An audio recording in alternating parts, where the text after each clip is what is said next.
नमस्कार। कभी सोचा है कि एक नन्हा सा बीज कैसे एक विशाल पेड़ का रूप ले लेता है? वेल, इसका जवाब छुपा है पौधे की एक अदृश्य दुनिया में, उनकी अपनी आर्किटेक्चर में, जिसे हम उत्तक या टिश्यू कहते हैं। तो आज हम पौधे के इन्हीं बिल्डिंग ब्लॉक्स के गहराई में उतरने वाले हैं। तो आइए, द स्टडी सेंटर में आपका स्वागत है। तो आज का हमारा सफ़र कैसा रहेगा, चलिए एक नज़र डालते हैं। हम शुरू करेंगे बेसिक सवाल से कि भाई उत्तक यानी टिश्यू होता क्या है। फिर हम पौधे के ग्रोथ इंजन यानी मेरिस्टेमेटिक टिश्यू को समझेंगे। इसके बाद हम उन टिश्यू को देखेंगे जो स्टेबल हो चुके हैं, मतलब कि परमानेंट टिश्यू को, जिसमें सिंपल और कॉम्प्लेक्स दोनों शामिल है। और आखिर में इन सब को जोड़कर हम देखेंगे कि कुदरत की ये कितनी कमाल की इंजीनियरिंग है। तो चलिए सबसे पहले सबसे बेसिक सवाल से शुरू करते हैं। ये उत्तक यानी टिश्यू आखिर होता क्या है? इसे ऐसे समझिए जैसे हमारे शरीर में अलग अलग काम करने के लिए अलग अलग अंग होते हैं, वैसे ही पौधों में भी होता है। जब एक जैसी कोशिकाएं एक टीम बनाकर कोई खास काम करती है तो सेल के उसी ग्रुप को उत्तक या टिश्यू कहते हैं। इसको ऐसे समझिए कि ये पौधे की अपनी अपनी स्पेशल टीमें हैं। जरा सोचिए, किसी जीव में एक ही सेल हो तो, यानी जैसे यूनिसेलुलर में, उसे सारा काम अकेले ही करना पड़ेगा, सांस लेने से लेकर के खाना बनाने तक। जाहिर है इससे उसका आकार और बनावट दोनों ही लिमिटेड हो जाते हैं। लेकिन पौधे जैसे मल्टी सेलुलर जीवों में काम बटा हुआ होता है। यहाँ अलग अलग सेल के पास अपने स्पेशल काम होते हैं।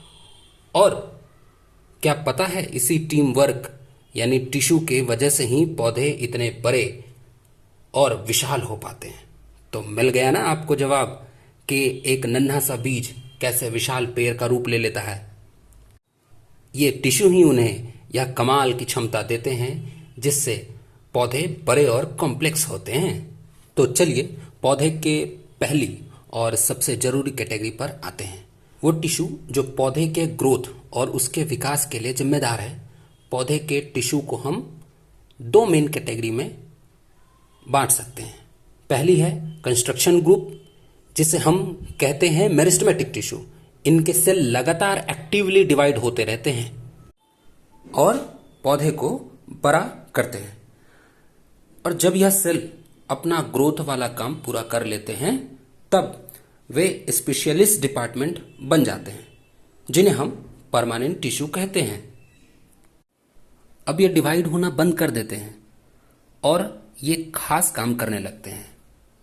तो अब सवाल ये उठता है कि एक पौधा लंबा कैसे होता है, चौड़ा कैसे होता है और उसमें नई नई पत्तियां कैसे निकलती हैं?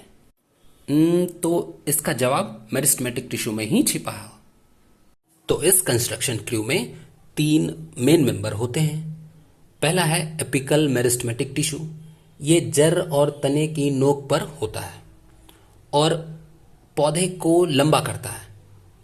दूसरा है इंटरकैलियरी मेरिस्टेमेटिक टिश्यू। ये पत्तियों और टहनियों के बेस में पाया जाता है और उन्हें बढ़ने में मदद करता है, खासकर घास जैसे पौधों में। और तीसरा है लैटरल मेरिस्टेमेटिक टिश्यू। जैसा कि नाम से ही जाहिर है, तने के किनारे पर यानी लैटरल साइड पर होता है और पेड़ों को मोटा या कहिए कि चौड़ा बनाता है।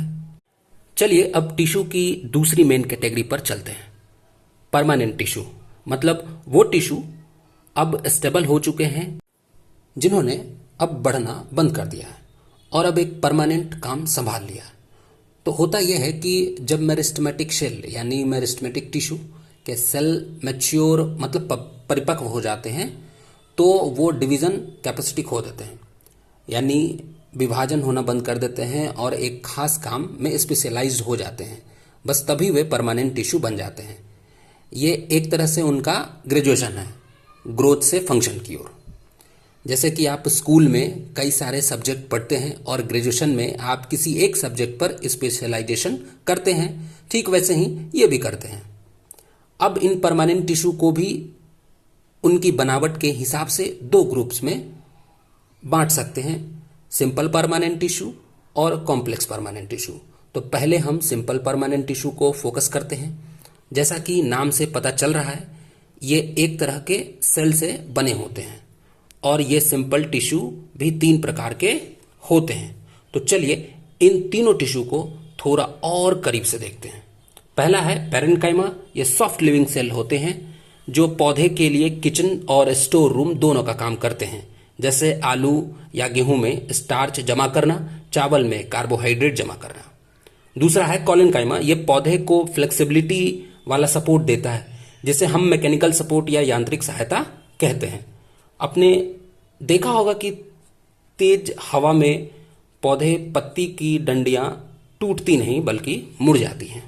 यह कॉलेनकाइमा की ही वजह से ऐसा होता है। और तीसरा है स्क्लेरेनकाइमा। यह पौधे का कंक्रीट होता है। यह कठोर डेड सेल को मजबूती देता है, जैसे नारियल का वो जो सख्त रेशा होता है या नारियल या अखरोट का छिलका, ये सभी इसी से बना होता है। अब बात करते हैं पौधे की इंटरनल ट्रांसपोर्ट सिस्टम की, यानी कि कॉम्प्लेक्स परमानेंट टिश्यू की। ये एक से ज़्यादा तरह के सेल से मिलकर बने होते हैं और एक टीम की तरह काम करते हैं। ये टिश्यू असल में पौधे के ट्रांसपोर्ट सिस्टम होते हैं। उसके अंदर के हाईवे हैं जो पानी और खाने को एक जगह से दूसरे जगह ले जाता है। यही वो सिस्टम है जो पूरे पौधे में सभी जरूरी चीज़ों के सप्लाई को पक्का करता है। ये 2 तरह के होते हैं, जाइलम और फ्लोएम। जाइलम को आप पौधे का प्लम्बिंग सिस्टम भी समझ सकते हैं।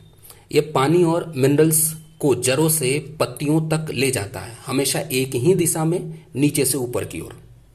वहीं दूसरी तरफ फ्लोएम केटरिंग सिस्टम है। यह पत्तियों में बने खाना को, यानी ग्लूकोज जो एक प्रकार का शुगर होता है, उसे पौधे के हर हिस्से तक पहुंचाता है, ऊपर नीचे हर दिशा में।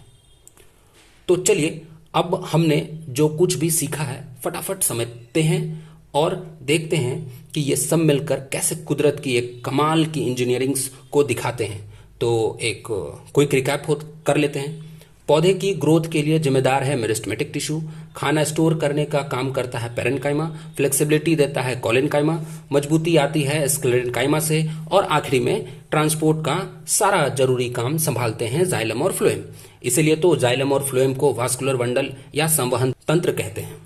तो अगली बार जब किसी पेड़ को देखे जो सदियों से मजबूती से खड़ा है, तो एक पल रुक कर जरूर सोचिएगा कि इसके वो कौन से खामोश इंजीनियर्स हैं जो इन्हें ये ताकत, ऊंचाई, लचीलापन और जिंदगी देते हैं।